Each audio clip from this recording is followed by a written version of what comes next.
হরিহরপুর নামক এক গ্রামে মালতী নামক একটি ছোট্ট মেয়ে ও তার মা একটি কুঁড়ে ঘরে বাস করত। মালতীর বাবা অনেক আগেই মারা যান।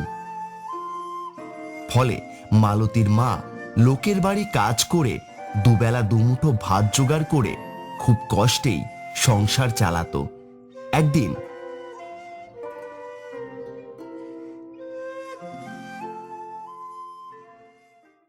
মা, ও মা, মা গো, আমার যে বড্ড খিদে পেয়েছে, আমাকে কিছু খেতে দাও না মা। মারে, কি খেতে দেই তোকে বলতো? ঘরে যে একটি দানাও নেই। কিন্তু আমার যে বড্ড খিদে পেয়েছে মা। দাঁড়া মা, দেখি ঘরে কিছু আছে নাকি।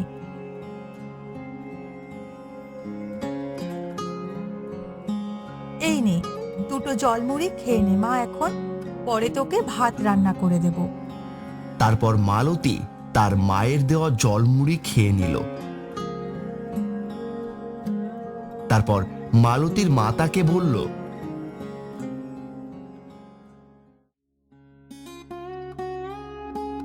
মামুনি, আমি কাজে গেলাম, তুমি এদিক ওদিক যেও না কোথাও, আমি সন্ধ্যের আগেই ফিরে চলে আসব। ঠিক আছে মা। তারপর মালতীর মা কাজে চলে গেল। আর ওদিকে মালতী একা একা বসে বাড়ির উঠোনে খেলা করতে লাগলো। পুতুল পুতুল সোনা পুতুল, তোমার সাথে করি খেলা, আজকে তোমার বিয়ে হবে, রাজপুত্রের মিলবে দেখা। মালতী তার পুতুল নিয়ে খেলা করতে থাকে। এমন সময় মালতীদের বাড়িতে আসে তাদের পাশের বাড়ির একটা বাচ্চা মেয়ে নীলা।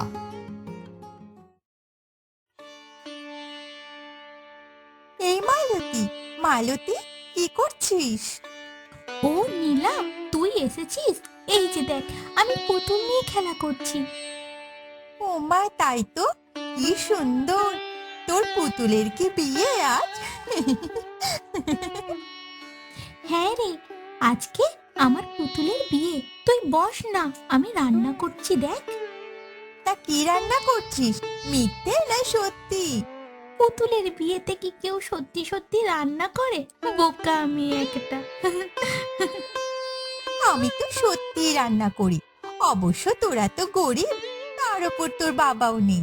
আমাকে তো আমার বাবা পুতুলের বিয়েতে সত্যি রান্না করার আয়োজন করে দেয়। ও, মালতী চুপ করে মুখ নিচু করে নীলার কথায় কাঁদতে থাকে। তারপর নীলা তাকে বলে, এখন আর কেঁদে কি করবি? ঠিক আছে, আমি বাড়ি যাই রে। বিকেলে তো আবার চণ্ডীতলার মাঠে মেলায় যাব, তুই যাবি না? মেলা? সত্যি ওখানে মেলা হচ্ছে বুঝি? হ্যাঁ, আজ থেকে তো চণ্ডীতলার মাঠে মেলা হচ্ছে। অবশ্য তুই মনে হয় যেতে পারবি না। ঠিক আছে, আমি এখন বাড়ি যাই রে। তারপর নীলা মালতীদের বাড়ি থেকে চলে গেল। চণ্ডীতলার মাঠে সত্যিই মেলা হচ্ছে। মাকে আমি বিকেলে বলবো নিয়ে যেতে। কি মজা, কি মজা! কিন্তু মা তো এখনো এলোই না। তারপর মালতী অপেক্ষা করতে থাকে, তার মায়ের আসার অপেক্ষায়। কিছুক্ষণ পর, মামনি, মামনি, কোথায় গেলি? মা, তুমি চলে এসেছো? কিন্তু এত দেরি কেন হলো মা? কি করব বল, আজ যে একটু বেশি কাজ ছিল, তাই দেরি হয়ে গেল। তুমি এই ব্যাগে করে কি এনেছো? দুটো চাল আর ডাল এনেছি মা। সকাল থেকে তো তোকে দুটো ভাতও। ও মা, মা তুমি কেঁদো না, আমি একটুকু কষ্ট পাইনি মা সেজন্য। আচ্ছা মা, শোনো না, একটা কথা বলবো? কি কথা মামনি, বলো। নীলা আজ আমাদের বাড়িতে এসেছিল। আমাকে বলল আজ নাকি চণ্ডীতলার মাঠে মেলা বসেছে, তুমি আমাকে নিয়ে যাবে গো মা। মেলায়?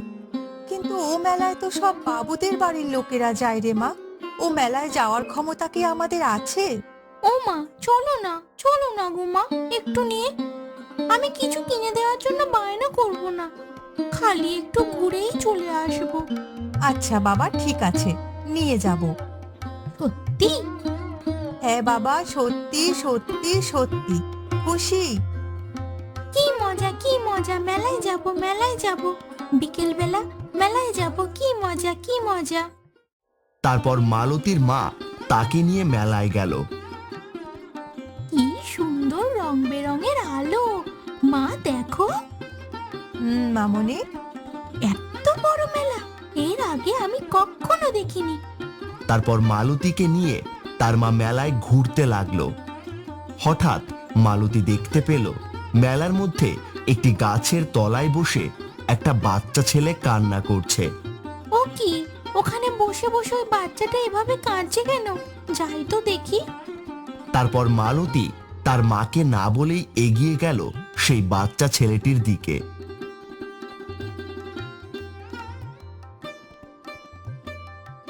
মালতী, ও মালতী, এ কি, মেয়েটা আমার গেল কোথায়?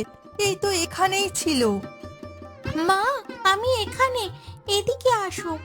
তারপর মালতীর মাও সেই দিকে এগিয়ে গেল। ওই ছেলে, ওই তোমার কি হয়েছে? তুমি এভাবে কাঁদছো কেন? আমি আমার মায়ের সঙ্গে মেলায় এসেছিলাম, তারপর আমি হারিয়ে গেছি আর আমার মাকে খুঁজে পাচ্ছি না। হে বাবা, আচ্ছা তোমার বাড়ি কোথায়? আমি কিছুই জানি না। তুমি কেঁদো না এভাবে। এখন আমি কি করব?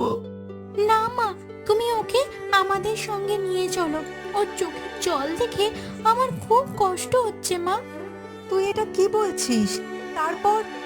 আচ্ছা বেশ, ও ছেলে, তুমি যাবে আমাদের সাথে? হ্যাঁ, যাব। ঠিক আছে, তুমি আর কেঁদো না।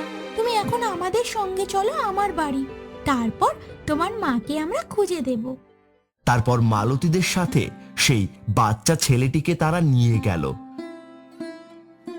পথে যেতে যেতে মালতীর মা ভাবতে থাকে, আমাদের সংসারে তো মা মেয়েরই ঠিক মতো খাওয়ার জোটে না, আবার এই ছেলেটিকে কি খাওয়াবো? ভাবতে ভাবতে তারা বাড়ি চলে এলো। আমার তো খুব খিদে পেয়েছে, আমাকে কিছু খেতে দেবে? তোকে যে কি খেতে দেই, আমাদের বাড়িতে তো। মা, তুমি যেটুকু চাল এনেছো ওটা দিয়ে ভাত রান্না করো, আমরা তিনজনেই অল্প অল্প করে খাবো। বেশ মা, তাই হবে। তারপর মালতীর মা ভাত রান্না করে ও তারা সবাই মিলে অল্প অল্প করে খায়। তোমরা অনেক ভালো গো, তবে আমার মাকে কালকে একটু খুঁজে দিও না। নিশ্চয়ই দেবো, তুমি একদম চিন্তা করো না। পরের দিন সকালবেলা মালতীর মা কাজে চলে যায় এবং বাড়িতে থাকে মালতী ও ছেলেটা। যা, মা তো কাজে চলে গেছে, এখন কি হবে? তুমি মন খারাপ করো না, তোমার মা তো আবার চলে আসবে। মালতী পেছনে তাকিয়ে দেখে বাচ্চা ছেলেটি। তোমার মনটা অনেক বড়, এই নাও, তুমি এই লোহার কয়েনটা রাখো। এটা কিন্তু, এটা দিয়ে আমি কি করব? তোমাদের এই অভাবের সংসারে আমার দুঃখ দেখে তুমি যে আমাকে নিয়ে এসেছো, এটাই অনেক। তাই তোমার জন্য উপহার এটা। আমার তো উপহার লাগবে না, আগে তোমার মাকে খুঁজে দিই তারপর। তুমি নাও এই কয়েনটি, রাখো। যেই পাত্রের মধ্যে এটা তুমি রাখবে সেই পাত্র খাবারে ভর্তি হয়ে যাবে।